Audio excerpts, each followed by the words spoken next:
if we ever get into t-shirts, skip having, podcast or urbanism t-shirts. Start with fishing is calling and I'd rather be broadcasting. The fishing is calling and I'd rather be doing that than podcasting. Yeah, We can commission some OC art for both of them. we definitely could. With our immense wealth. What? I'm trying to make my... I don't know. Why are you like... My computer's being gay. Hello. Perfect. Hello. Okay. So I'm gonna get this on the train, on the road, on the tracks. on the Hoos Cow. On the tracks. Oh my god, it's a train podcast. Choo Choo, a train podcast where we're talking about parks.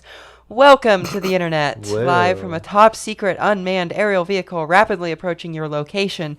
This is the Red Line Podcast. I'm your host, quote, Finding New Parks Dunstan, and these are my co-hosts. Kyle, quote, Federal Aviation Administration, close quote, Holland, and... Alex, quote, I like parks, unquote, Fielder. Today on the show, we're talking about urban parks. Just what makes a good one good, and why are they so important for a proper city to have? All this after the news. I think that I've messed everything up because I called it an unmanned aerial vehicle, and the fact that all three of us are in it makes it not an unmanned aerial vehicle. That's fine. It's Joe Biden's unmanned aerial vehicle. Because of woke. Yeah. Anyway, speaking of parks, I just got back from a Sweet Streets ride. They actually put this one on for once. They called it Ride for a Better 17th. We rode down 17th South, ended at a bar, and then complained about 17th South.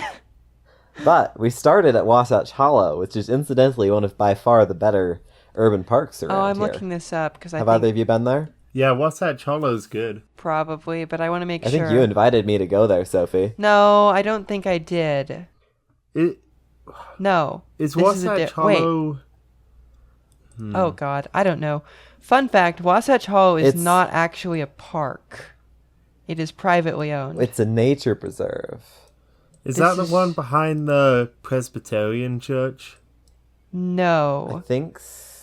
No.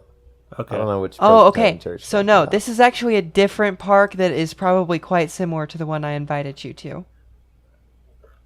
Okay, cool. But anyways, Wasatch Hollow, beautiful, pretty decently big nature preserve, like built between people's backyards and a creek or whatever. I don't know. Oh, wait, But, it is like, the you one can go behind the walk around it and Presbyterians. There we go. Sweet. But like it's built right into the neighborhood. You can walk around it. Amazing tree cover. It is an actual nature preserve, so there's real wildlife, not just squirrels and deer. All that sort of good stuff. So I think that's very exemplary of the sorts of parks that we should have. Oh, this is just like wickedly similar to the park I was talking about. Holy cow. Are you thinking of the one in Yale Crest? Yeah, I'm Okay. thinking, Miller- that one. Miller and Wasatch Hollow Parks. is kind of like the Yeah. slash Bonneville Glen. Yeah. They're Wasatch Hollow pretty is the much- south half of that. No, it's not because It's it doesn't. basically the same thing. Because it's on a different creek. Yeah. Is it? Okay. Well, yeah. They're very similar. One's just a bit more open than the other. This is true. Yeah. Oh, you're right. They are on different creeks. Yeah, my bad. Yeah, one's on Red Butte. What So creek both is this of one these here? parks- Emigration. Oh, Emigration Very Creek. exemplary. That makes Yeah. sense. Cool. I am frustrated that the full length of both of the creeks are not open for public enjoyment, but that is okay.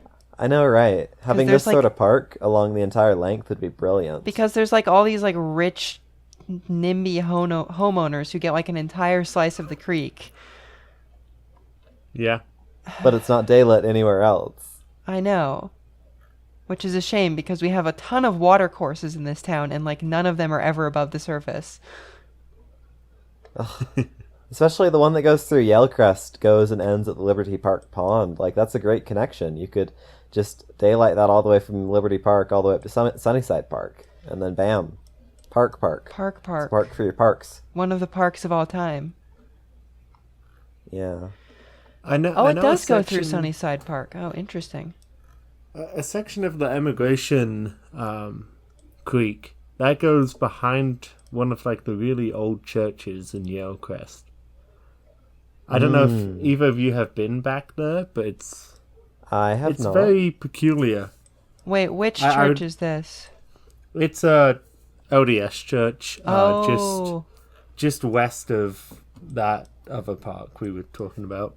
there are a surprising number of LDS churches next to those two creeks. Like, right next to the one that I was talking about, there is, you'll never guess it, another ward.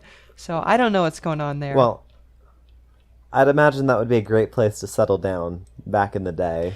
This is true. Have your not coffee hour by the creek. You're not coffee hour. Good heavens.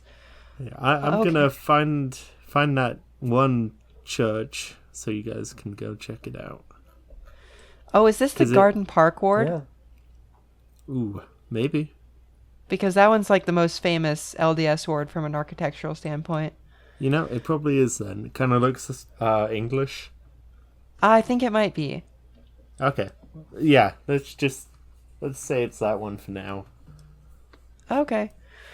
We're gonna have to do the Red Line podcast walking tour of weird stuff that we like, or probably biking tour of stuff that we like in Salt Lake City trademark. If we do a walking tour, we can get good audio. Do it live. That's true. The trouble would be it would be such a long walk. Like this would be a decently long walk for me, and that's saying something. Yeah, that's true. I mean, we don't have to walk all the way there. We can go there and walk around while we talk. Oh, this is true. Yeah. And then Alex can just be in the ether. As always. We'll carry around an iPad with his face on it, like one of the really big iPads, so he can be life size. Are we videoing this? No, Alex is just experiencing like nature, but through an iPad. I'll just hear the noises and I'll blindfold myself and just envision where we are. The true podcast experience. Exactly. Podcasting trademark. Anyways, I'm sure the viewers can follow along on the map of Salt Lake City in their favorite mapping application, and I'm sure we'll talk more about Daylit Creeks later. I'm sure we will. So, Kyle, make the news noise. Do. Whether or not you're a fan of the BART Silicon Valley extension, it's happening, trademark. BART and the VTA have finally broken ground on the $12.2 billion project, which will create 4 new stations in downtown San Jose and Santa Clara. Passenger service isn't expected to begin till 2037, but it might happen someday. Hopefully it turns out well. 2037? Why did they put this in a deep bore tunnel? $12 Why? billion for 4 stations is wild as well. Why did they put it in a deep bore tunnel? Just for giggles. Just for a good laugh. Because then you would ruin BART the is like- historic character of the nightmarish suburban sprawlscape of San Jose.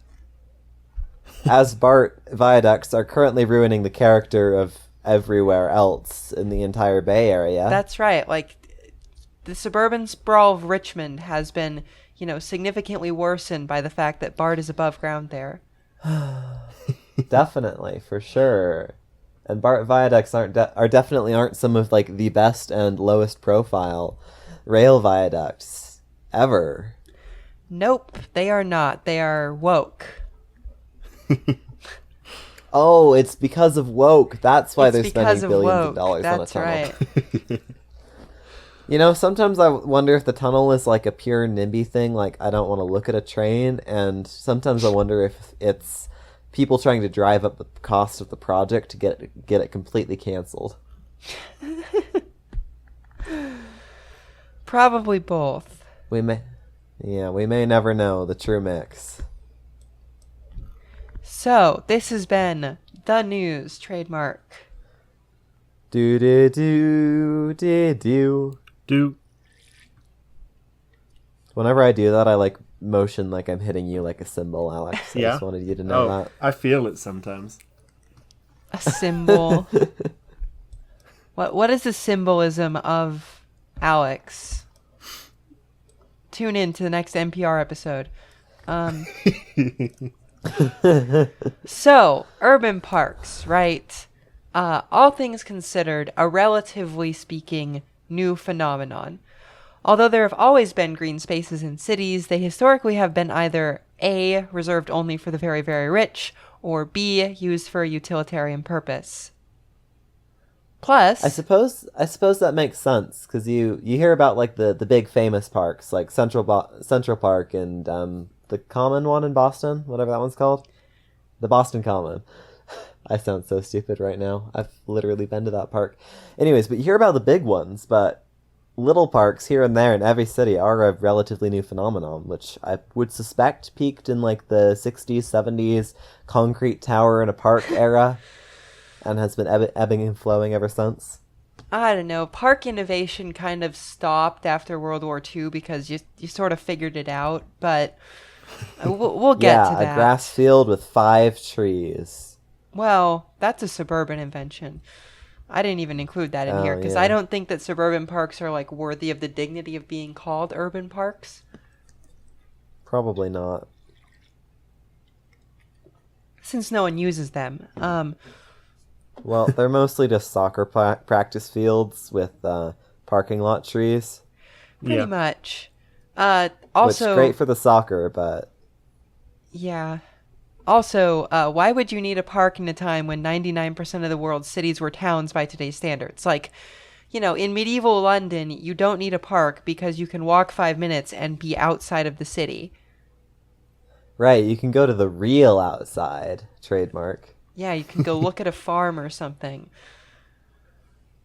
You also have... So parks are like a post-sprawl invention. Yeah. Yeah, I would agree with that.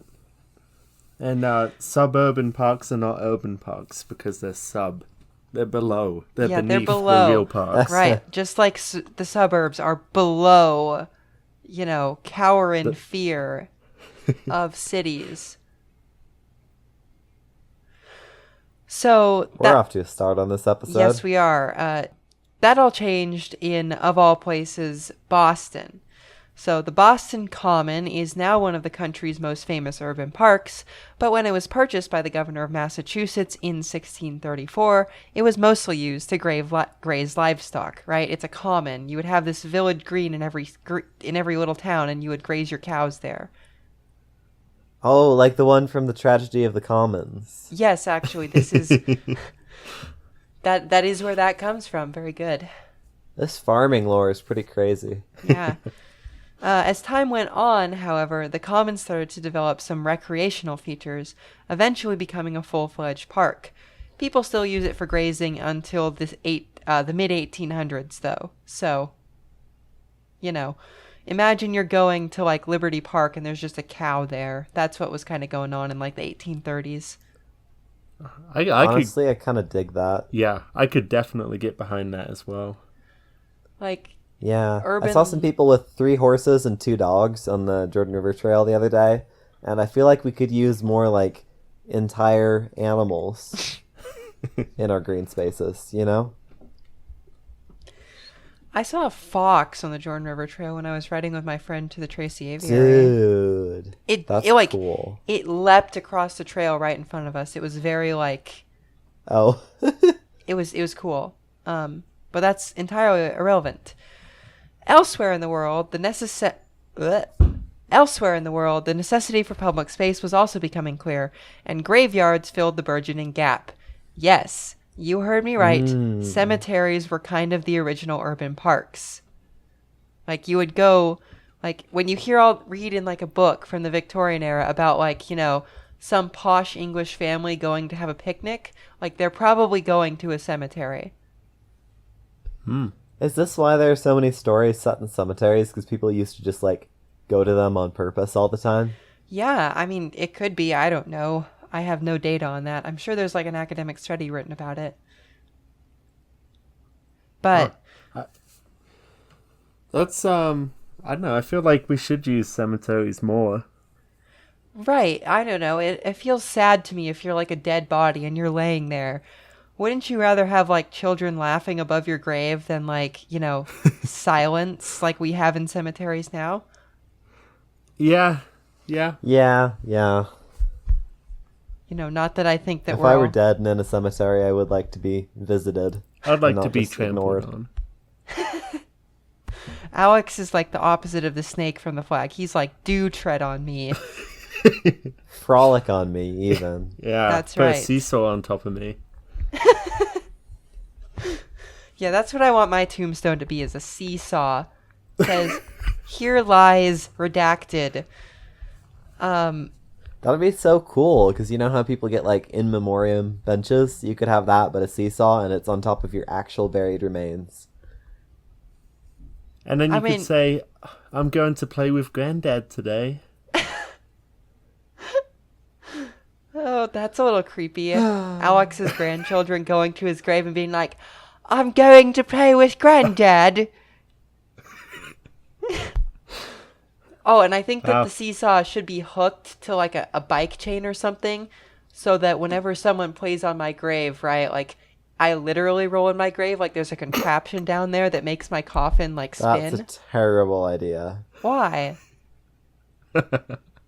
Maintenance, mostly. No, Well, I if it like breaks it. down, it doesn't matter. Like, then I'll just stop rolling in my grave. But Rest in peace, renewable energy. so, as the 1800s wore on and cities grew larger, with a corresponding need for an increase in recreation options, cities began to purchase land on the outskirts to turn into greenswards. And as the cities continued to grow, these parks were eventually surrounded by the city. Places like Central Park in New York, Liberty Park here in Salt Lake, and Golden Gate Park in San Francisco developed this way. And they're pretty cool. They're some of the biggest parks with some of the best trees. Huge parks, huge. We've got the best parks, we have the best parks. Best parks, people. That's what they say. After the turn of the century, it became standard practice for cities to build in space for recreation in new neighborhoods and to find space for it in old ones. This created what are called pocket parks, which are small parks in high-density urban areas. Thumbs up. Yeah, that's all. And that's the history of parks. They didn't really, as it turns out, it's not that hard to figure this out. And everybody just kind of builds, if they're going to build a new area, they're like, hey, we should put a park there. Which is why every suburban subdivision you've ever been to has, a really crappy park in the middle of it. Yeah, it's one of the 3 approved things in subdivisions around here. Parks, elementary schools, and LDS meeting houses. Oh, that's like some... I don't know. It's just very interesting the way in which, the development of Utah subdivisions has been so influenced by the sort of predominant religious group. You don't see in, England in the 1800s, right? When they're building new subdivisions, the developers aren't, specifically making space for, the Church of England to be there, right? In the way that subdivision developers here make space for there to be an LDS ward. I just think that's kind of interesting. Yeah, well, the problem is if you didn't build new LDS wards here, the existing buildings would literally overflow. This is true. Or they'd have to hold church services on a day other than Sunday, which I think would bring about Yeah, or they would have to hold them outside, which might be too nice. Well, you can't put an organ outside, Alex. Oh, yeah, you can. They're usually electric anyways. Oh. No, but you drove half a mile in your car to the church. You couldn't possibly sit outside. You gotta limit your outside time. Oh, I feel like it should be illegal to drive to church. You should have to go to a church that's close enough to your house to not drive there. This is readily solved with zoning. By instead of requiring parking, restricting parking or penalizing parking. Yeah, church parking is now illegal. Except for ADA. That's You know what? Honestly, probably for the better. Except for that. Yeah. So, now we have, in most cities, right, we have all these parks. Some of them are good, others of them not, right? Shocking.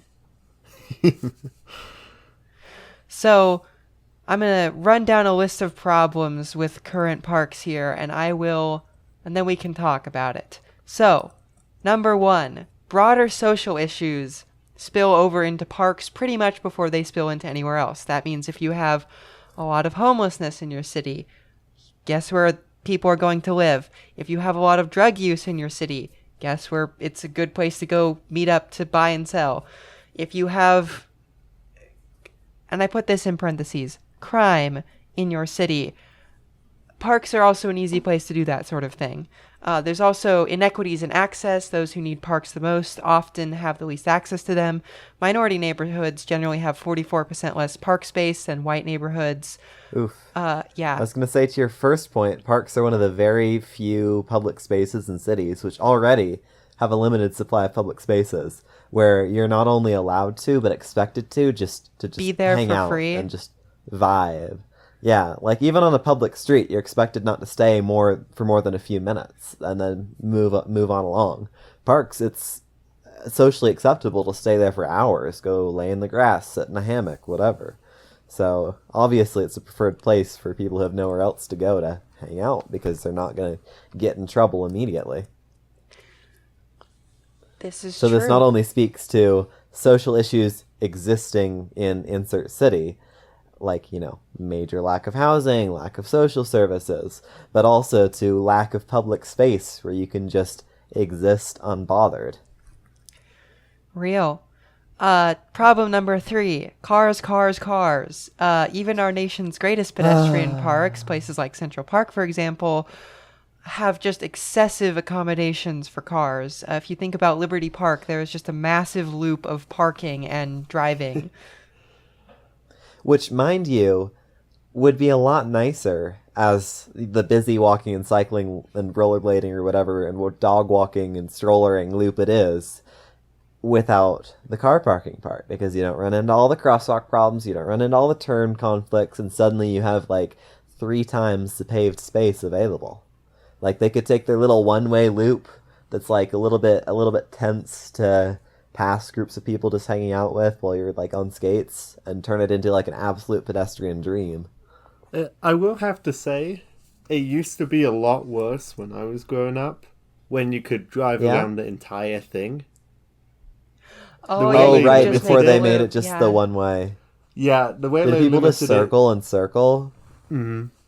it's a lot better now than it used to be, but yeah, it's if they didn't design the road around the park where it has the bumps in it, it would be a nightmare, and you'd have people racing around it all the time. Yeah, it's very good that they did those traffic diverters so you can only, go through once instead of driving in circles around the park. Yeah. However, this is a far cry from like Central Park, which has roads through it, or Golden Gate Park in San Francisco, which has basically a freeway running through the middle of it.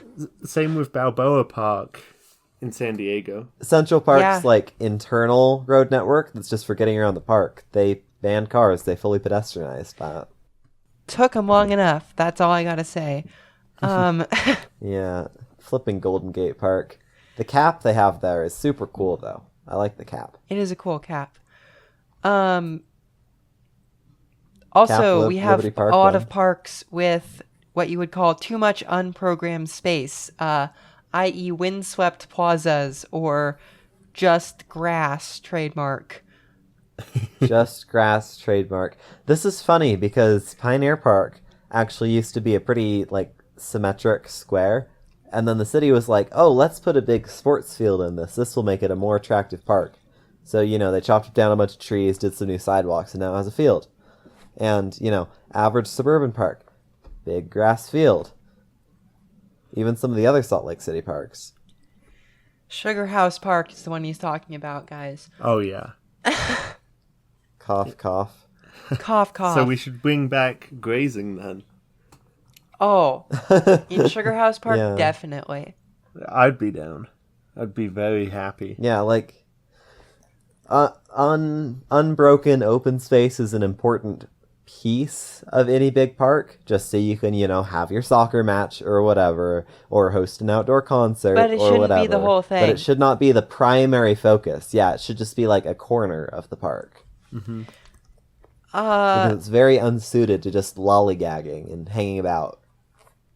And then the final problem with modern parks in the United States of America is that parks are not a priority. In terms of things that you fund when you go down the list of things, and rightfully so, right? Parks land near the bottom because cities have much more important things to worry about in their minds. So a lot of times it can be difficult to get funding. Yeah, it's interesting that you bring that up because in Salt Lake it feels like the opposite, coming off the heels of the Parks and Open Spaces bond that the city just passed, specifically to fund parks and a couple bike projects, but mostly just parks. This is not standard. Yeah, This that was a not big standard. Mendenhall thing. Even creating the park ranger program. I don't know why she went so crazy on it, but it's a good thing she did.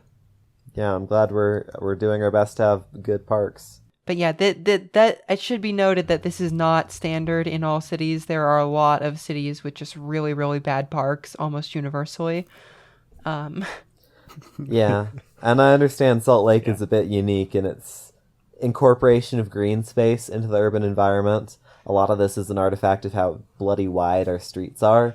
Well, right, we have like a ton of avenues with just huge green swaths in the middle of them. So Yeah, like you go to Philly or something, and the street trees have like 4 square feet to their name. You go here, we just have so much extra street space that it's politically cheap to just have trees and grass and such and so forth. well, and we're gonna have the Gloop someday And I as think well.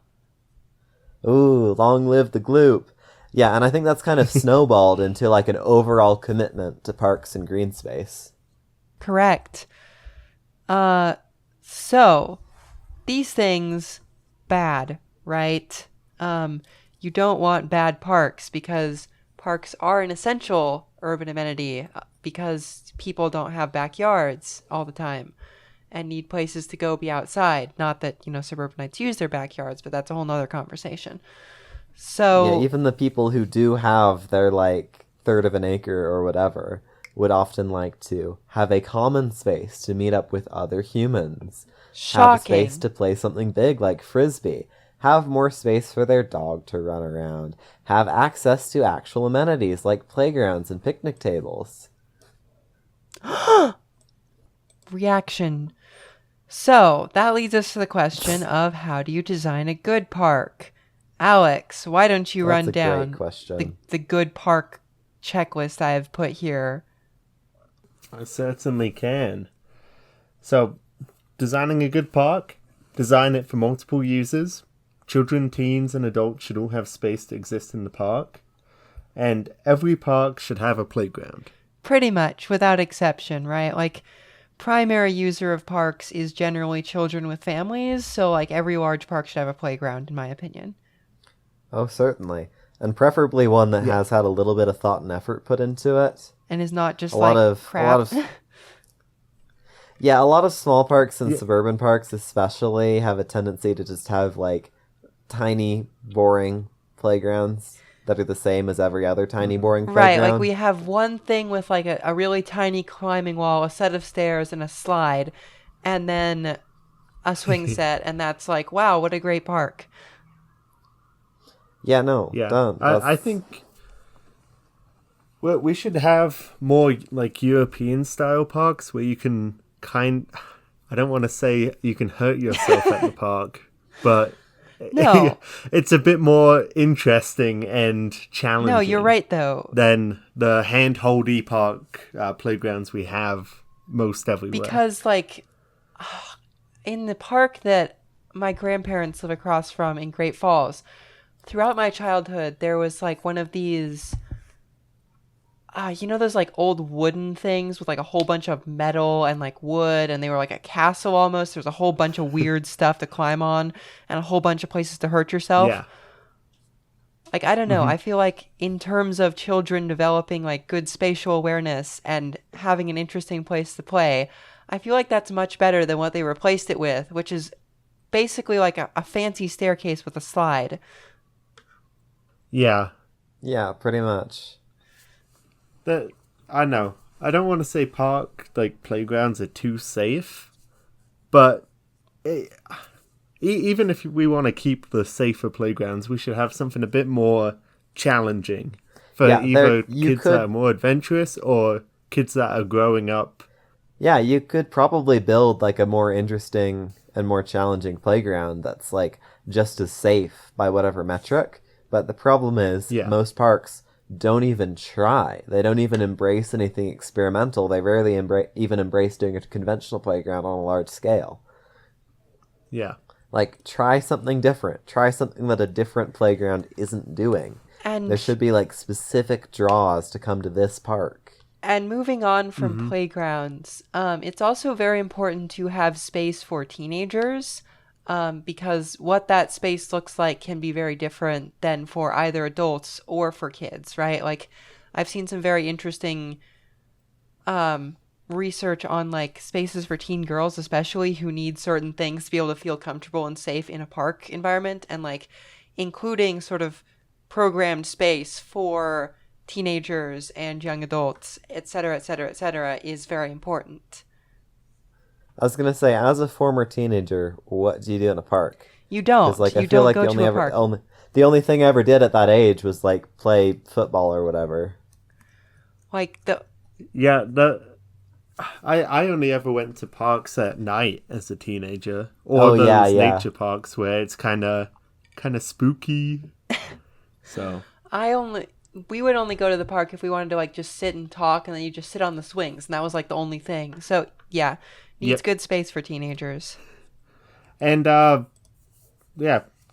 kids, teenagers, and then we shouldn't try and cram too much in. There should be open space between attractions and features, so you have to walk around the park, and not. There should be room to breathe. Room to Right. spread As out. one Like, of the you don't- few third spaces we You have. don't want the pickleball court right next to the like, I don't know, rowing pond, whatever. Yeah, like a park's not meant to be a rec center. It's meant to emulate the experience of being in actual nature to an extent. So space to spread out and have your picnic or whatever is important. Yeah, you don't want the baseball diamond in the middle, and then it's all going to be loud around it. You would want to have it further away so you can actually escape And separated by trees. noise if you Yeah. want to. Yeah. Trees, mind blowing. Yeah, we'll get. Well, I put that in there some here. Yeah, we'll get to that. Yeah. Adding to this, maintaining a natural landscape if possible is great. It's nice to see a bit of landscape that gets crushed under the weight of a modern city. Interesting park geography also attracts more users. So, older trees, maybe, well, just from an educational standpoint, like what the land would look like before the buildings came, or Yeah. highlighting natural wilderness is a fantastic idea. Having geographic features in your park encourages like people to do stuff, right? Like, as we mentioned, flat open field, not that interesting. Hill in the middle of a flat open field, the human mind loves that, right? The human mind likes to perch on top of things. And so, like, this is why, if Oh, you yeah. ever have been to Liberty Park in Salt Lake City, there's a hill next to the kind of like duck pond, and that hill is constantly just tons of people on the top of it taking in the view. Like, it's a good thing. Human, one hill. This is also one of the main things I love about our nature preserve style parks, like Memory Grove, City Creek area, Wasatch Hollow, the other ones we were talking about earlier, is that they do preserve the actual natural landscape, especially in those more interesting areas around flowing water. And there's a lot more going on there. Like, if I want to walk around Wasatch Hollow, I could probably actually get lost if I tried hard enough. There's like twists, there's turns, there's trees blocking the way, there's hills, there's water. There's so much more interest than a flat open field. Yeah. They're also good places to take field trips if your school is poor and in Utah. What, you don't want to go So- on a field trip to a flat open field where your professor or teacher can say, I am outstanding in my field? Ha ha. No. I will say, as like a former child, right? Like, safe flowing water in parks is like the most goated possible park feature for children. And probably like I would still go chill in like a creek, right? Like building a dam out of rocks or whatever and then tearing it down is like the most possible fun you can have as a child. Now, that assumes that there are rocks by the flowing water. Some of the flowing water and some of the more manicured and artificial parks is just like in its little like concrete fake rock thing Like in the flat open field. Everything in a park should be like interactive, if possible. Yeah. Yeah. And that means like a natural creek. If you're going to have a splash pad, you should have a natural creek. Oh, yeah. Because I think kids are going to pick the natural creek most of the time. It's much more fun. Right? You can pull sticks off of trees and float them down the creek or whatever, right? Like, it also costs no maintenance. Alas, such is not possible because we buried all our creeks. Yeah, and also we just have a splash pad in this park where you can just like, clap your hands at the water. Yeah. You can just bake in the sun. Mm-hmm. So, next feature. Lots of greenery. Parks should be an oasis, escape from the asphalt hell we have created. Tree cover, tree cover, tree cover. There should be so many trees in your park. This is another problem with the flat open field concept is it's exclusive of tree cover, and a giant flat open field of monoculture grass is not always feeling that much different than a giant open field of asphalt. Like, shade, There please. should almost be too many trees. Yeah. Yeah. Like, and also other plants, not just trees. Oh, yeah, other plants too, yeah. Flower beds, cool. Bushes, I don't know, that's pretty great. Vines, even, I don't know. Community gardens, even though those are stupid mostly. Yeah, community gardens. Also, you don't have to manicure all of the land area of the park into like perfectly trimmed monoculture grass. Some of the parts that you're not necessarily expected to run and play on could just have like whatever happened to grow. As long as it's not weeds. Weed. Very funny. I'm laughing. Thank you. 420 LMAO. That was a couple months ago. Yeah, shush. Well, along with the greenery, you don't want to be in a wonderful park and just hear freeways and cars driving past. Cough, cough, Liberty Park. Yep. Cough, cough. I cannot emphasize how bad the experience in Liberty and Pioneer Park is because there are giant roads next to them that make a ton of car noise. Mm-hmm. Yeah, it makes like a significant portion of the land area of the park no fun to be in because it's just so loud. Right, like that hill, the hill I was praising earlier is like, you have to actively try and forget about the car noise from 7th to enjoy the hill. I was in St. Louis recently, and the Gateway National Park, like park area, it was beautiful, wonderful, but they have like the freeway run right next to it. They like cut and covered maybe a 1/10 of a mile of it, so it did nothing. Yeah, well, it's a freeway, so And, the caps are like really, really expensive because they're so big. Yeah, so that park was fantastic, but the noise definitely killed it, to be honest. Yeah. You didn't see anyone hanging out like anywhere near where the highway is. Yeah, and if you want to build a good park by a freeway, you gotta go full bore. Do what San Francisco did with Golden Gate Park. Yeah, and just cap build a it. full cap. Because that cap is really nice. You can't really hear the highway at all. And they've like done a nice job of making the surface of the cap interesting and have lots of stuff on it. Yeah. And then in the case of Liberty Park in Salt Lake, you'll notice that the other 3 roads around the park are perfectly fine. What's the difference? Don't have 10 lanes. They're not UDOT roads. Yeah, no, 1 lane each way, 25 miles an hour. I think they actually may have dropped some of the speed limits recently. I've been noticing a lot of the 30s dropping to 25s around here. Good to see. But 7th has a bajillion and a half lanes. 6th, there's a hard median on that part. I thought there was God 8. knows what speed limit. No, that's further down south. Oh, okay. I think it's 45 down 45 lanes, down yeah. 7th East. Well, I think it's 45 miles an hour is the speed limit. Yeah. Oh, okay. Yeah, God. Sounds like it's 45 lanes at Yeah. 20 miles an hour, though.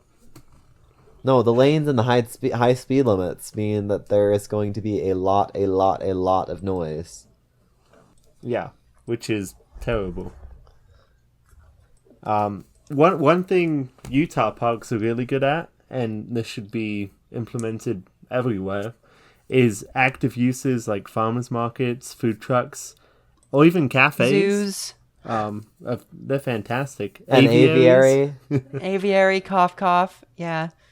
an entire 2-story Ferris wheel. A pool. Yeah, Ferris wheel. A drum circle. Sure. Yeah. No, just like your park should not just be like a thing. Like you should use your park to do other things in it. Trademark. Yeah.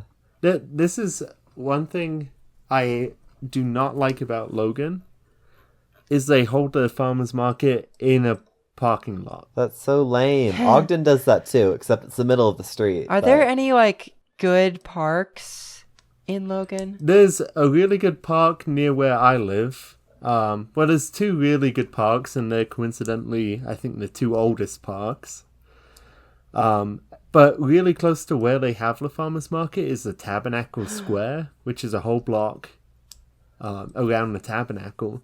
And I always think, why don't they just hold it there instead? It's not any less loud, it's more safe, and they could even shut down the road if they were feeling like Ogden, which I think they try and emulate sometimes. Yeah, parks should be like the go-to space for big outdoor events. Like anything from a small-scale farmer's market in a smaller city, or to building an entire temporary climbing wall in the middle of the park. Yeah, or like for have some, your for some like world championship. have your free concert series in the park or whatever, right? Like the Ogden Twilight concerts are held next to their municipal skyscraper, in like a big park. The Logan concert series is held in the Lob Plaza, which is a new concrete plaza built next to the road. The That has busiest great road in tree town. cover and lots of benches. Windswept Plaza trademark. So, you also can't hammock in Logan, which is one of my biggest pet peeves. At all? It's like banned? Yeah, it's illegal. It's like not allowed. Why? And I think it's like we don't really have homeless people up in Logan, but I feel like the only Yeah, because probably the cops drive them here. Are they worried about like damaging the trees? they probably do. But it's not like hammocks hurt trees that much unless you're snapping off limbs. But Yeah, Salt Lake that's will one let you thing. hammock off of the beautiful giant Liberty Park trees, so evidently it's fine. Yeah. Well, and anyway, enough about Logan. Bathrooms. Very important in parks. So important. Specifically open, operable bathrooms. Like, Yeah, and safe bathrooms. this is, Yeah. And I'm only saying that because of Fairmont Park in Salt Lake. yeah. This is something I will say about suburban parks, is that they're much better about bathrooms than urban parks are. And I understand the reasons for that, but I cannot describe to you the number of times that my butt has been saved by just a random bathroom in a random park I walked by while I was doing one of my crazy jaunts through the hinterlands. Like, Yeah, bathrooms. that's a good point, because not only do these bathrooms serve the people using the park then and there, but they're also some of the very, very few and far between public bathrooms we have in anywhere. Mm-hmm. Also, hot take for public park bathroom layout, put the sink on the outside of the building. I've Just seen have a couple stalls. of parks that do this. There's one at Liberty Park. But anyways, then you don't have to like take up as much bathroom time, and you don't have to smell the inside of the bathroom for as long. You can go outside and breathe the clean park air while washing your hands. This is very true. I like that. Another good thing for parks is pedestrian access. Cough, cough, Liberty Park. Cough, cough. Mid-block pedestrian access on 700 East, please. Mid 4 blocks. It's literally 4 blocks. That's 2/3 of a mile. Yeah, it is, isn't it? Yeah. There's an e-bike hold shop on, on the other side. What the hell? Sorry, my cat was trying to bust in. Cat featured on podcast. Yeah, well, yeah, crazy cat. But yeah, pedestrian access, super important. You don't want everyone driving to the park. You want to be able to go between parks. You want to be able to feel safe accessing a common space. Yeah, and obviously just having access is one thing, but you also want parks to be conveniently located to where everyone lives, which means not only do you have these big regional parks like our Liberty Park, but you also need lots of the formerly mentioned pocket parks and lots of other mid-sized parks smattered around. Like in the US, we're very, very good at doing this with like elementary schools. We'll like calculate the walk shed carefully for each. We'll design safe walking routes for the kids and build all that supporting infrastructure. We should be doing that, but even better for parks. Mm-hmm. This is very true. Sorry, I've just been distracted by Google Maps doing something on Google Maps that really ticks me off. Average podcast episode. Yeah. Yeah. Anyway. We're almost at the end of the list, but transit access. Hey, go Very Liberty important. Park. And bike access. Hey, go Liberty Park. Oh yeah, good bike access. Really good bike access to Liberty Park these days. You have the 60th Greenway and the 9th South thing. Yeah, it's great. And the 9th South thing is nice. It is so It's nice. so nice. And it's like, I think that does... took this wild photo the great. other day. Let me send it to you of the bike racks in Central 9th. Wild. People have really taken to that. Oh, I can't send it to you. I'll text it to you. That's one thing I'm excited about moving back, is actually Bike. good biking infrastructure. Yeah, you'll love it. You'll love it. Because I moved away before they finished 9th. Yeah, no, if you don't get a place And- downtown, you should get a place on, like, 9th. Yeah, anywhere in actual Salt Lake. I am not living in Murray, so... Thank you. I don't want you to live in Murray. I'd like to see you more often. Hey, I have a lot of friends who live in Murray, and it's not that bad. Murray is one of the cooler municipalities. Murray Park is nice. Yeah, That's all I have to say about Yeah. Murray. yeah. Still, I have aspirations, so... Yeah. Oh, yeah, I was going to say, Liberty Park does actually bring up an oft-forgotten point about bike access and parks. You can integrate bike paths into parks, such that the park is part of a bike thoroughfare. We do this also in the International Peace Gardens here in Salt Lake. You can build a high-quality through bike path that is separate from the park's internal pathway network and separate from all roadways. And the green space of the park can just be shared with the green space of the bike path. Real. Very cool. I think this is a place more places should do. A thing that more places should do. I also wanted to mention before we end talking about what makes a good park, that there can be different types of parks, right? Like the type of park we've been discussing is the sort of generic city park, but parks can do a lot of other things. There's skate parks, bike parks, urban nature preserves, hiking parks, other parks, I don't know, pickleball exclusive parks. Why the heck not? Yeah, you talked a lot earlier about having too much unprogrammed space in like the stereotypical park. And I think that's very much an artifact of every park trying to do everything at once and accommodate every type of activity without investing too much space or equipment in one activity. Right, like Reservoir Park up by the U has a whole bunch of space for tennis, and like that's quite a good way to make what is otherwise a pretty normal, boring park into a kind of important and cool park. Yeah, or you could go full bore and have like the I Street bike park, which is a fenced off, specifically just a giant mountain bike course, but also integrates beautifully into all the hiking and open space in the nature preserve around it. So it really is kind of for hikers too. Yeah. I know out here they're shutting down the landfill and they're gonna, I guess, put topsoil over it and turn it into a mountain bike park. That's And it'll cool. be like it'll be the central park for the west side when they build all of the houses they want to. And And the second bypass. yeah, well, and then the third and then the fourth and N+1 bypasses. then the base tunnel. So Oh dear. I So should learn how to do skate park tricks on my rollerblades. All I You can do should. is That would be cool. transportation. That would be cool. I do I have should- the pads, so I wouldn't hurt myself that much. I should also actually learn to use the skateboard that I have sitting in my bedroom, but that's a whole nother topic. Yeah, borrow a helmet. We can go to the park together. When we get home, I can teach you how to maintain I a don't- skateboard. I don't want to use it in the park. I want to be able to ride it around. Yeah, that's fair. I can still teach you how to maintain a skateboard if you would like. This is true. We should. It is an utterly unholy amount of work. Oh, good. Just what I wanted. Yeah. So this brings us to my discussion of the best urban parks in the United States. I'm sure y'all have some opinions on this, but I have the 3 most visited here.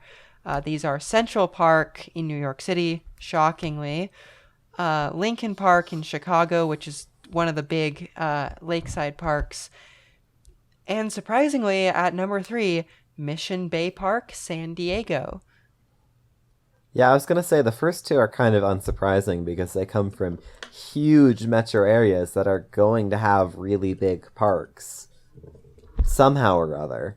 So naturally they're going to be better because they've got more space to do more things.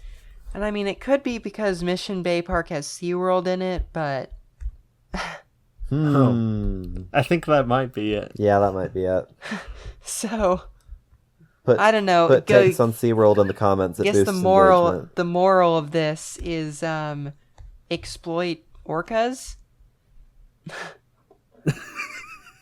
That's the moral of the We're story. so getting canceled. Okay. Yeah. No, don't. I'm looking at Mission Bay Park on like satellite view, and it looks like the worst park in the world. It does. I think it might just be SeaWorld, and there's a resort in it as well. Yeah, no. How did this make the list? This is terrible. But it's in the This top does not 3. meet like any of our criteria. But I just put it in there because So maybe they just like SeaWorld. It's SeaWorld. That's These crazy. are the top 3 visited parks is the reason it was on the list. So Well, I think SeaWorld might be boosting those numbers. SeaWorld is gassing these guys. Unfortunately. We're being gaslit. As far as my Gatekeeping favorite... robots. Oh, so true. As far as my Yeah, favorite... give us your favorite like nationwide and your favorite like Salt Lake. My favorites nationwide, I like... what is it?